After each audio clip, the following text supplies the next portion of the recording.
Bundan so'ng qo'shishimiz kerak bo'ladigan ma'lumotlardan biri maktabimizdagi xonalarni hosil qilib olamiz. Buning uchun boshqaruv bo'limiga o'tsak, xonalar degan bo'lim bor va aynan mana shu yerdan xonalarni qo'shib chiqamiz. Bu yerda o'zimiz xohlagan miqdorda va xohlagan nom ostida xonalarni qo'shsak bo'ladi.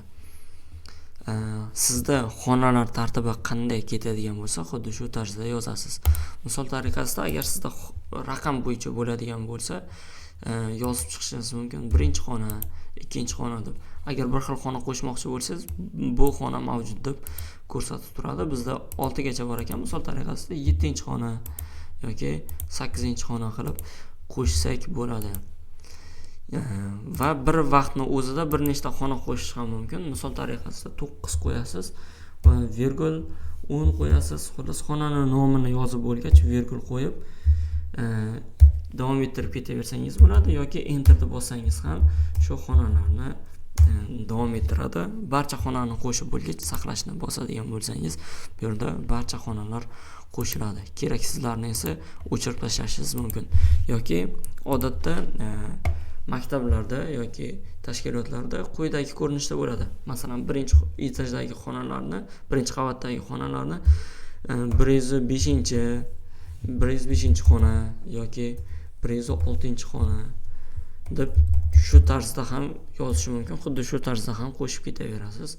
Yoki ikkinchi qavatdagi xonalarni 205-xona yoki 206-xona bo'ladigan bo'lsa, shu tarzda ham qo'shsangiz bo'ladi.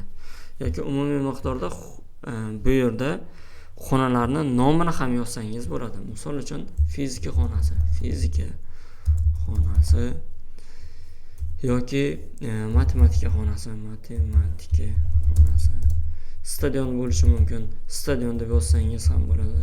Stadion. Va shu tarzda xonalarni qo'shib ketsangiz bo'ladi. Hozir stadion degan xona qo'shilgan ekan, shuning uchun qo'shib bo'lmadi va ikkita xonani qo'shdim, saqlashni bossam, mana bu yerdan fizika xonasi va matematika xonasi kabi xonalar qo'shildi. Siz shu yerdan o'zingiz istagan miqdorda xonalarni qo'shib ketaverasiz. Xona qo'shish tartibi xuddi shu tarzda davom etaveradi.